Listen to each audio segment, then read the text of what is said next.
मेरे साथ बोलिए, भारत माता की। क्यों भाई? बंगाल के मंडल पदाधिकारियों की आवाज को क्या हो गया है?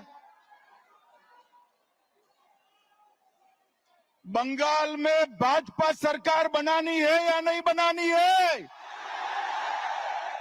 घुसपैठ रोकनी है या नहीं रोकनी है?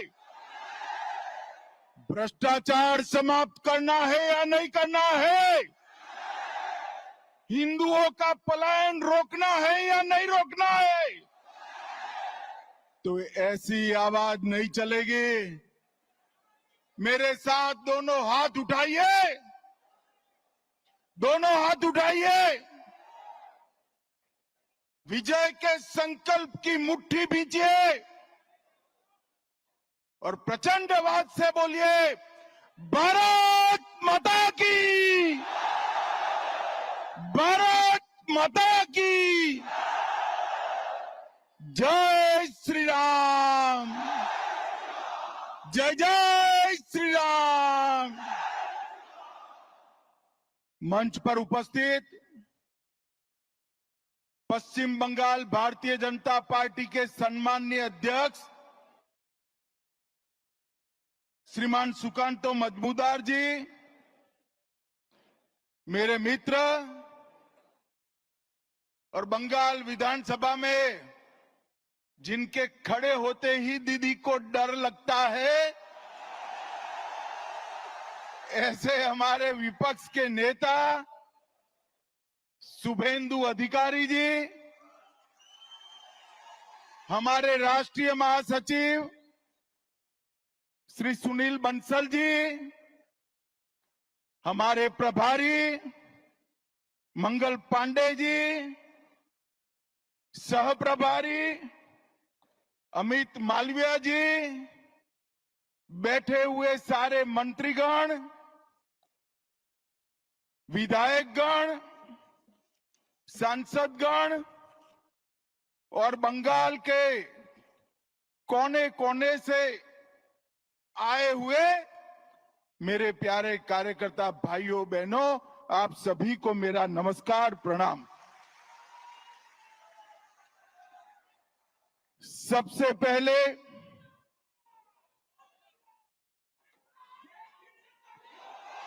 अरे अब सुनो भाई, सुनो।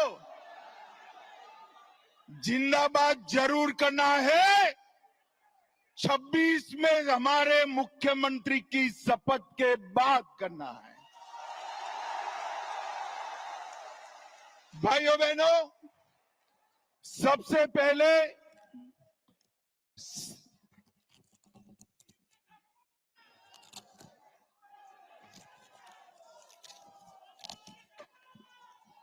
थोड़ा दूर है।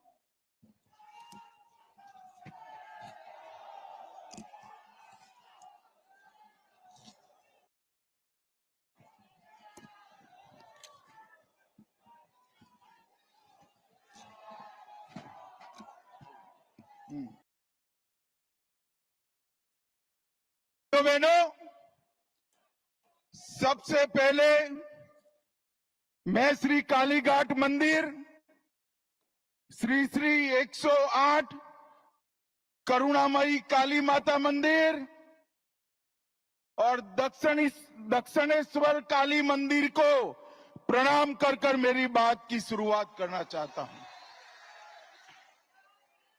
मैं जब ये बंगाल की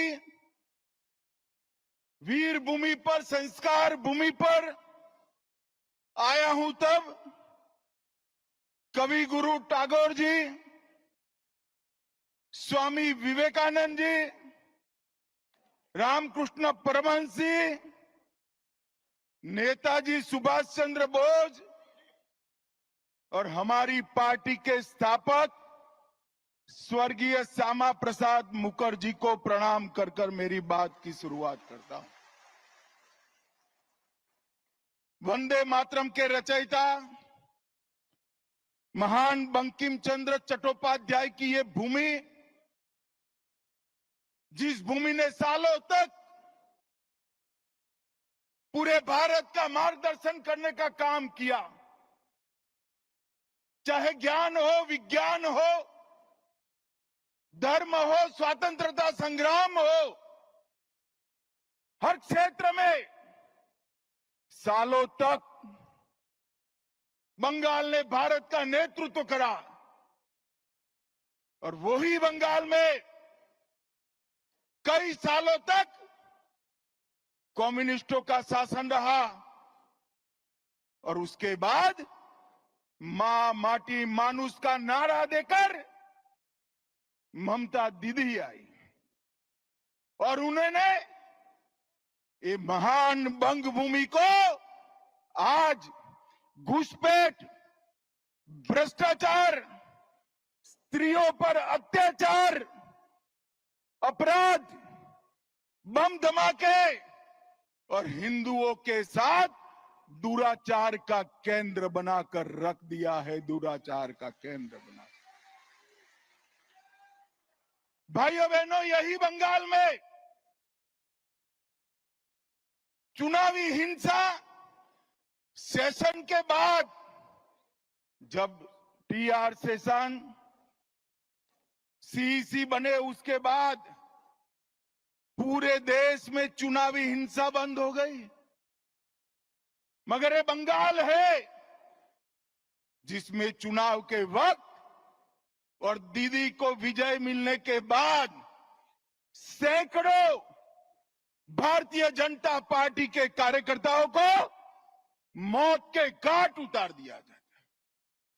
दीदी, कब तक बचाओगी उनको?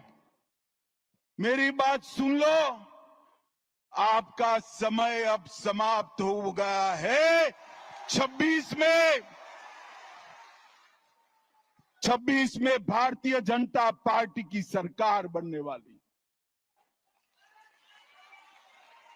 और मैं सारे हजारों की संख्या में बैठे हुए मेरे मंडल के पदाधिकारियों को ये वादा करना चाहता हूं कि यहां तृणमूल की सरकार जाते ही हमारे कार्यकर्ताओं के हत्या के अपराधियों को जमीन में गाड़ा है तो भी बाहर निकालकर सजा करने का काम करें।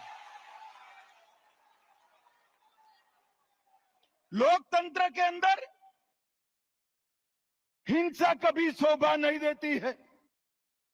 दीदी, हिम्मत हो तो हिंसा के बगैर, रैगिंग के बगैर चुनाव कराकर देखो। आपकी खुद की जमानत ये बंगाल की जनता जब्त कर लेगी। और भाइयों बहनों, वोट बैंक की तुष्टीकरण ने वोट बैंक के लिए पतन की सीमा ये ममता बनर्जी ने पार कर दी। अभी कुछ दिन पहले पहलगांव में पाक प्रेरित आतंकवादियों ने हमारे निर्दोष नागरिकों को, यात्रिकों को धर्म पूछ कर परिवार के सामने मार दिया। मुझे बताओ बंगाल वालों, वो पाक प्रेरित आतंकवादियों को सजा देनी चाहिए या नहीं देनी चाहिए? अरे जोर से बोलो, देनी चाहिए या नहीं देनी चाहिए? मोदी जी ने ऑपरेशन सिंदूर किया, ठीक किया या नहीं किया? भाइयों बहनों, हमने सर्जिकल स्ट्राइक करी, एयर स्ट्राइक करी और अब ऑपरेशन सिंदूर कर 100 किलोमीटर अंदर जाकर उनके हेडक्वार्टर को ध्वस्त कर दिया। सैकड़ों आतंकवादी मौत के घाट उतार दिए गए और दीदी के पेट में दर्द होता है। दीदी, इतना दर्द बंगाल का यात्री जब वहां मारे गए तब किया होता तो ठीक था। उस वक्त कुछ नहीं बोला और मोदी जी ऑपरेशन सिंदूर कर यहां आए तो एक घटिया सा राजनीतिक बयान देकर ऑपरेशन सिंदूर का विरोध किया। मैं आज ममता दीदी को कहने आया हूं, आपने ऑपरेशन सिंदूर का विरोध नहीं किया, आपने इस देश की करोड़ों माताओं बहनों की भावनाओं के साथ खिलवाड़ किया है, खिलवाड़ किया है। और मैं बंगाल की मातृशक्ति को भी अपील करने आया हूं, आने वाले चुनाव में ऑपरेशन सिंदूर पर सवाल उठाने वाली ममता जी को सिंदूर की कीमत बंगाल की माताएं बहनें जरा समझा दे, सिंदूर का अपमान करने का क्या मतलब होता है। भाइयों बहनों, 1990 से ये देश आतंकवाद झेलता है। 40,000 से ज्यादा लोग आतंकवाद की भेंट चढ़ गए। ये कांग्रेस की सरकारें, यूपीए की सरकारें, इंडिया अलायंस की सरकारें, जिसमें ममता बनर्जी भी मंत्री थी, कुछ नहीं करती थी। नरेंद्र मोदी सरकार आने के बाद गोली का जवाब गोले से देने की शुरुआत नरेंद्र मोदी ने। और ममता जी, आप जितना पक्ष लेना है उतना पाक प्रेरित आतंकवादियों का पक्ष ले लो। मैं बताकर जाता हूं, ये नरेंद्र मोदी सरकार है, ये भारतीय जनता पार्टी की सरकार है। ऑपरेशन सिंदूर समाप्त नहीं हुआ है। अब कोई भी हिमाकत करेगा तो उसको उतनी ही मजबूती के साथ जवाब देने का काम नरेंद्र मोदी जी करेंगे। मैं आज ऑपरेशन सिंदूर में हमारी बहादुर सेना बीएसएफ ने जो वीरता बताई है, वो सभी बीएसएफ कर्मी और सेना के जवानों को दो हाथ जोड़कर प्रणाम करता हूं।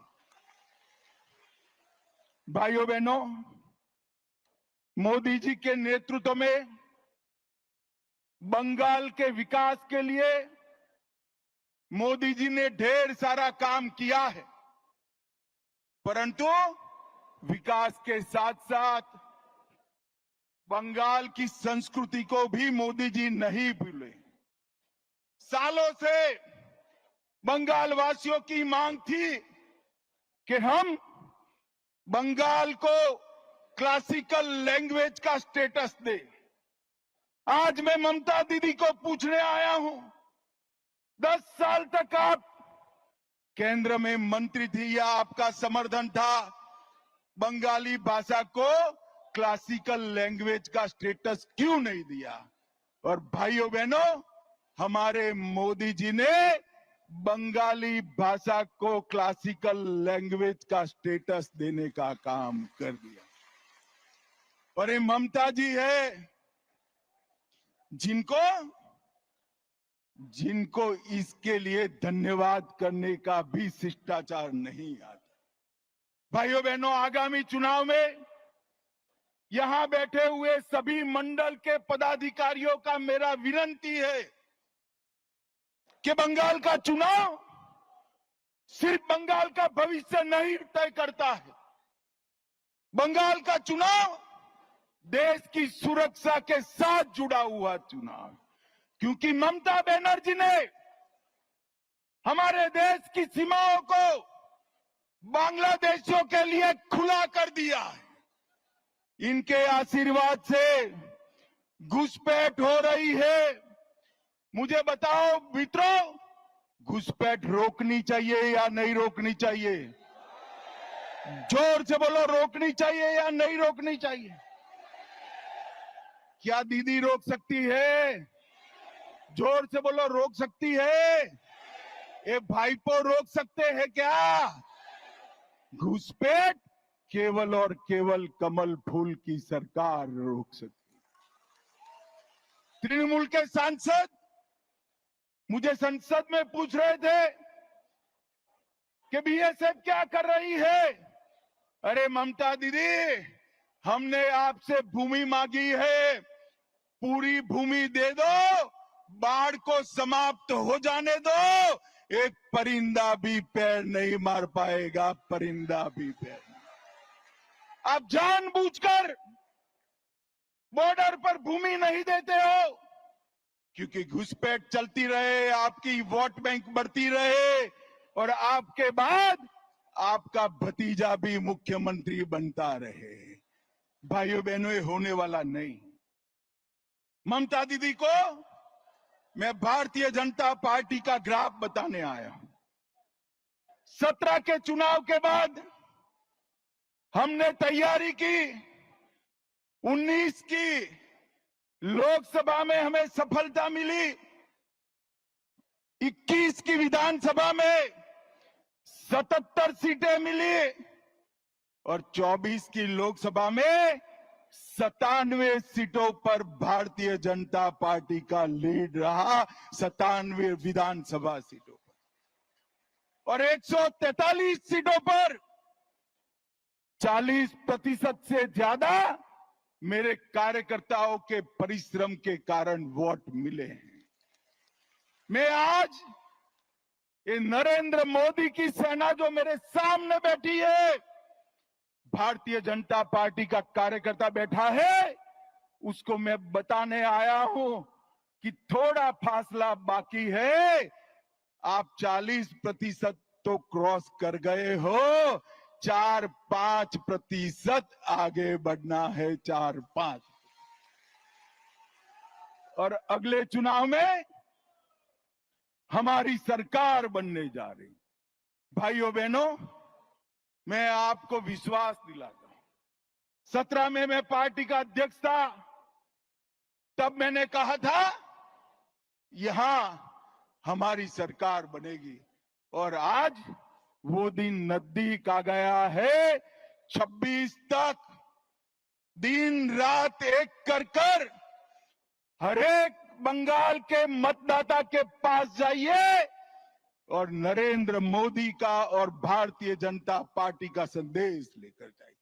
पूरा देश चाहता है कि यहां देशभक्तों की सरकार बने, तुष्टीकरण वालों की सरकार न बने। ये ममता दीदी ने सोनार बांग्ला का स्वप्न तहस नहस कर दिया। भ्रष्टाचार, घुसपैठ, महिलाओं पर अत्याचार, हिंदुओं के साथ अन्याय, इससे इनकी राजनीति चलती है। भाइयों बहनों, ये ममता दीदी ने इनके शासन में एसएससी भर्ती घोटाला हुआ, पशु तस्करी घोटाला हुआ, डियर लॉटरी का घोटाला हुआ, कोयला घोटाला हुआ, मनरेगा घोटाला हुआ, प्रधानमंत्री आवास में घोटाला हुआ, राशन घोटाला हुआ, मिड डे मील में घोटाला हुआ, केंद्र के फंड हड़प कर लिए गए, नगर पालिका भर्ती घोटाला हुआ, गोरखालैंड टेरिटोरियल एडमिनिस्ट्रेशन का घोटाला हुआ, गाय की तस्करी का घोटाला हुआ। हजारों करोड़ रुपया बंगाल की जनता का एक तृणमूल कांग्रेस की सिंडिकेट को भेंट चढ़ता है।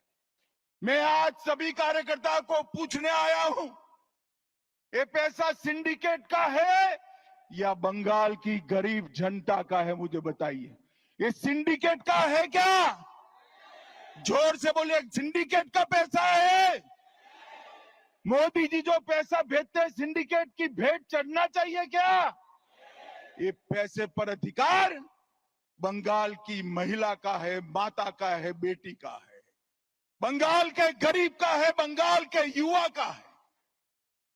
कलकत्ता के बाजार में युवाओं की नौकरी बिकती है, इनके घर से इतना पैसा पकड़ा जाता है कि गिनने में 27 मशीन थक जाते हैं, मगर पैसा खत्म नहीं होता है।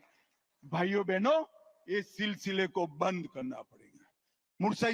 मुर्शिदाबाद में अभी हिंसा हुई, हमारा गृह मंत्रालय कहते कहते थक गया कि बीएसएफ को बुला लीजिए। हम नहीं बुलाएंगे, क्योंकि बीएसएफ आती तो हिंदुओं की रक्षा करती। फिर हमारे कार्यकर्ता हाई कोर्ट गए, हाई कोर्ट के ऑर्डर पर बीएसएफ आई और हिंदुओं को बचाने का काम किया। ममता जी, आपके नेताओं ने वो बीएसएफ को गाली बोला और आपके नेता वहां खड़ा रहकर दंगाइयों की हौसला अफजाई करते हैं। मुझे कहने में कोई झिझक नहीं है, जिस प्रकार से बंगाल सरकार के मंत्री इस दंगों में शामिल थे, ये स्टेट स्पॉन्सर दंगा था जिन्होंने हिंदुओं को अन्याय किया है। भाइयों बहनों, बेलडांगा में कार्तिक पूजा के दौरान हमला हुआ, सरस्वती पूजा पर हमला हुआ, क्योंकि मुहर्रम निकाल दिया जाए। भाइयों बहनों, मुस्लिम तुष्टीकरण की सभी सीमाएं ममता दीदी लांघ गई। मुझे बताओ भाइयों बहनों, मन से बताना, मोदी जी जो वक्फ का कानून लाए हैं वो अच्छा है या नहीं है? जोर से बोलो, अच्छा है या नहीं है? बंगाल की जमीन, बंगाल की सरकार की जमीन वक्फ की भेंट चढ़नी चाहिए क्या? जोर से बोलो, चढ़नी चाहिए? ममता दीदी, वक्फ के कानून का विरोध कर कर आप किसका पक्ष ले रहे हो? पूरा बंगाल चाहता है कि वक्फ अच्छे से चले, पारदर्शिता आए, निर्दोषों की भूमि न जाए, सरकार की भूमि पर अतिक्रमण न हो, मगर ये वक्फ का विरोध कर रही है। ममता दीदी, 2026 तक कर दो, जितना विरोध करना है उतना, उसके बाद आप मुख्यमंत्री ही नहीं रहो। भाइयों बहनों, मस्जिदों के इमामों को वेतन देना शुरू किया, कोर्ट ने रुकवा दिया। बांग्लादेशी और रोहिंग्या उनकी मदद से घुसपैठ कर रहे हैं। राम जन्मभूमि के भूमि पूजन के दिन सद्भावना जुलूस के नाम पर नाटक किया। दुर्गा पूजा का विसर्जन पोस्टपोन किया। मुस्लिम कर्मचारियों को रमजान में आधे दिन की छुट्टी दी। केरला स्टोरी पर प्रतिबंध लगाया और हाजी नूरुल इस्लाम को टीएमसी का टिकट दिया। और अंत में सबसे बड़ी बात, मुस्लिम वोट बैंक को खुश करने के लिए ममता दीदी, आपने ऑपरेशन सिंदूर का भी विरोध किया। कार्यकर्ता भाइयों बहनों, मुझे बताइए, ये तुष्टीकरण बंगाल में चलने देना है क्या? जोर से बोलो, चलने देना है क्या? आज संकल्प कर जाइए कि 2026 में ये ममता बनर्जी की सरकार को मूल समेत उखाड़ कर हम फेंक देंगे, मूल समेत उखाड़ कर। भाइयों बहनों, एक महिला मुख्यमंत्री की शासन में आरजी कर मेडिकल का मामला होता है। सालों तक संदेश खाली की गरीब माताओं पर अत्याचार होता है और वो अपने वोट बैंक के संजो कर बैठ रही है। मैं ममता दीदी को पूछना चाहता हूं, संदेश खाली का मुख्य अपराधी ममता दीदी किस पार्टी से था? आप लोगों को मालूम है? जरा जोर से बोलना, संदेश खाली का मुख्य अपराधी किस पार्टी से था? जोर से बोलो, किस पार्टी से था? आरजी कार के अपराधी किस पार्टी से जुड़े हुए हैं? और ये महिला मुख्यमंत्री माताओं बहनों के सम्मान की भी चिंता नहीं। एक ऐसा शासन है जिसमें आदिवासी, कुड़मी, राजवंशी, कोच, मतुआ, गोरखा, कायस्थ, आगोरी, मछुआरा कोई खुश नहीं है। नमोशूद्र भी खुश नहीं है। और अभी अभी उन्होंने गोरखाओं को तो जितना बदला लेना था वो दे दिया, परेशान कर कर कर कोई कमी नहीं छोड़ी। मैं आज गोरखा भाइयों को भरोसा देना चाहता हूं कि भारतीय जनता पार्टी की सरकार में आपके साथ कोई पुलिस केस नहीं होगा, कोई नेता जेल में नहीं जाएगा। और भाइयों बहनों, अभी अभी उन्होंने जिस प्रकार से पूरे हिंदू समाज को प्रताड़ित किया है, मुझे लगता है कि आने वाले दिनों में सबसे प्रचंड बहुमत के साथ, आजादी के बाद सबसे बड़े बहुमत के साथ भारतीय जनता पार्टी की सरकार बनी। अंत में एक बात कहना चाहता हूं। मेरे पास हमारे शांतनु जी आए थे 4 दिन पहले। उन्होंने कहा, अमित भाई, सारे हिंदू शरणार्थियों को मतदाता सूची से काटने का नोटिस मिल रहा है। मैंने शांतनु जी को कहा है, डरिए मत, जिसको नोटिस मिले सीए का एप्लीकेशन करा दे, मैं उनको नागरिकता देने का काम करूंगा। ममता की नोटिस से किसी को डरने की जरूरत नहीं है। मोदी जी ने सीए का कानून इसलिए लाया है कि हमारे शरणार्थी भाइयों को मताधिकार मिले, अधिकार मिले। और ऑपरेशन सिंदूर में हमारी बहन के पति को मौत के घाट उतार दिया, उसको 2 दिन में हमने नागरिकता देने का काम भी समाप्त कर दिया। भाइयों बहनों, अंत में मैं ममता जी को एक सवाल करना चाहता हूं। ममता जी 10 साल तक आप केंद्र में सत्ता पर रही, 15 साल से मुख्यमंत्री है, यूपीए के साथ बैठी है, इंडिया अलायंस का हिस्सा हो। 10 साल सोनिया मनमोहन की सरकार में आपने बंगाल को क्या दिया? भाइयों बहनों, 10 साल में उन्होंने 2,09,000 करोड़ रुपया दिया था। कितना दिया था? जोर से बोलो। और मोदी जी ने 10 साल में 2,09,000 की जगह 8,27,000 करोड़ रुपया दिया है। और ममता दीदी, छोटे से छोटे काम का मेरे पास सूची है। आज बंगाल भारतीय जनता पार्टी ये सूची रिलीज करेगी 8,27,000 करोड़ के कामों की। मैं आपको पूछना चाहता हूं, आपके गांव में पैसा पहुंचा है क्या? अरे जोर से बोलो, पहुंचा है भाई? कहां गया? कहां गया ये पैसा? टीएमसी की सिंडिकेट की भेंट चढ़ गया है। मोदी जी 50 लाख करोड़ भेजे तो भी नहीं पहुंचना है। आपको बंगाल की जनता को मोदी जी का पैसा अगर प्राप्त करना है तो कमल फूल की सरकार लानी पड़ेगी, कमल फूल की सरकार। और इसलिए अंत में मैं पूरे बंगाल की जनता को, सभी को 2 हाथ जोड़कर विनंती करने आया हूं।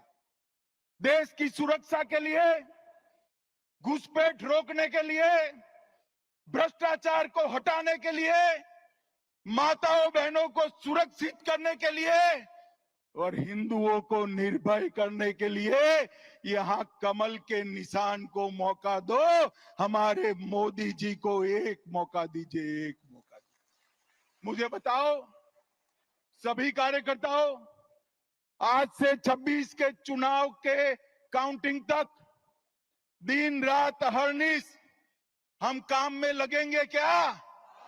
अरे जोर से बोलो, पक्का लगेंगे?